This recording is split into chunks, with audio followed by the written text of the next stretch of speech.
Till now we worked the front and back section. I haven't attached it yet. I also finished the hat section. Next, I'm gonna work the off-shoulder sleeves here. Off-shoulder sleeves is easier than the other one because you don't have that curve over here. It's just basically some increasing that you're gonna work. And you need to find out three measurements here.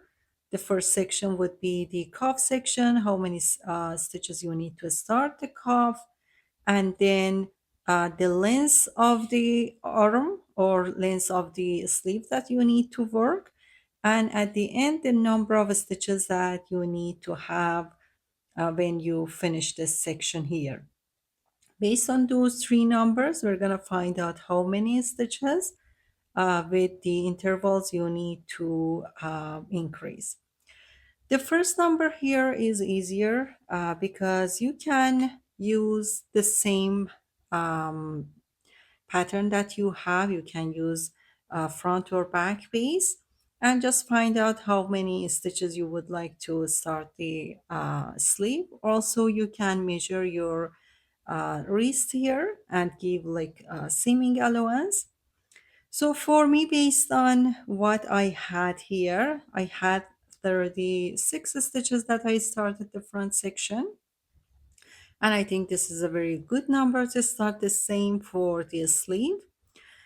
Because we need to increase the stitches and this is the rib pattern, I would like to have uneven number of stitches or odd number of stitches, then that will be symmetrical.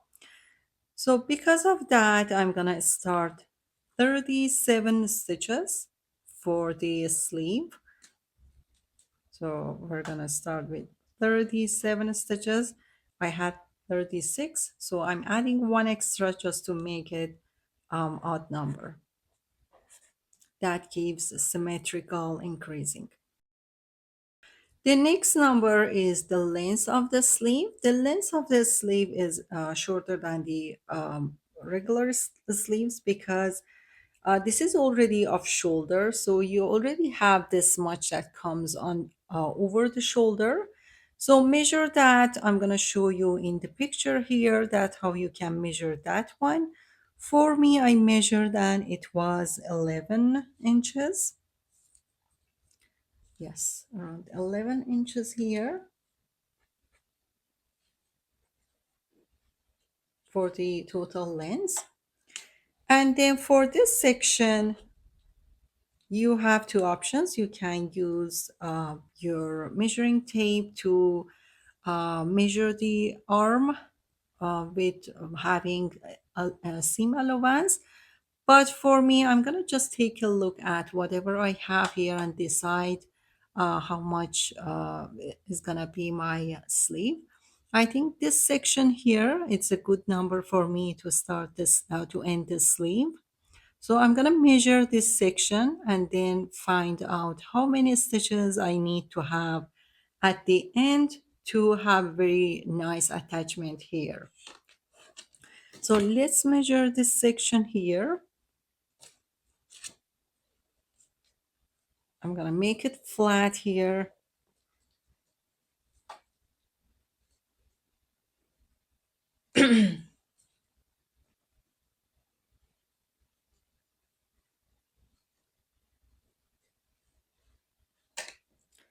And I will measure from this pink side till the other pink side. That gives me 13 inches.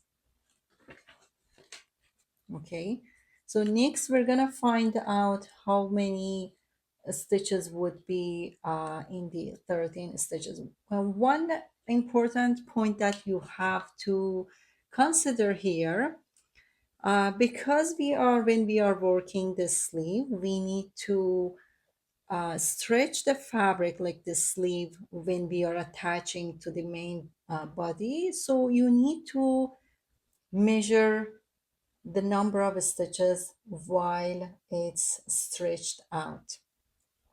So give a nice stretch to the fabric that you already have and then measure the length here.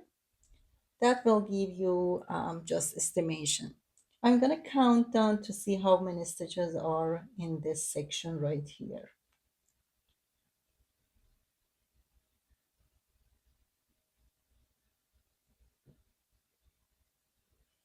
Okay, 44 stitches right here for 13 inches. And I'm gonna add two more, just give extra for the seaming line. That will give me 46 stitches. Also, I need to have the odd number because my number here is odd, and anything that will be added will give odd number here. So looks like I need to have 47 stitches right here when I finish this section. So I measured 44 plus 2 for the seam allowance and plus 1 to make it odd number. So my number will be 47.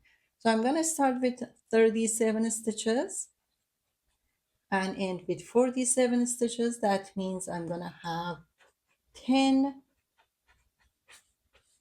stitches that I need to increase, and that will be the total because we're going to work at the beginning of the row and end of the row just to have the symmetrical. We're going to divide it by 2, and that will give me 5. It means we're going to increase in 5 rows, 5 sections. Now this 11 inches will be divided over 5 to see what would be the intervals.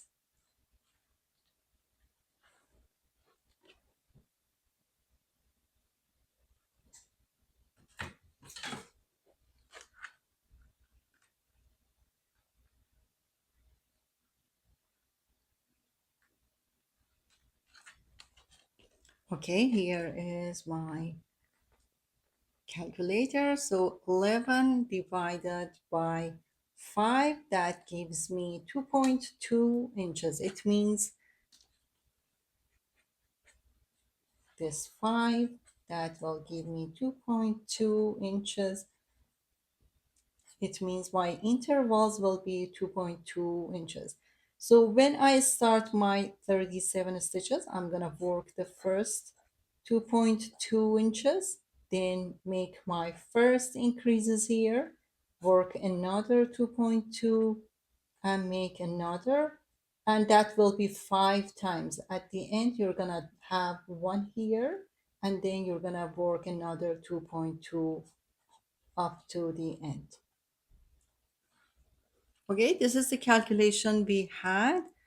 I'm gonna start with, I already started with 37 stitches, and next I'm gonna show you how you're gonna work your increasing stitches for the rib pattern.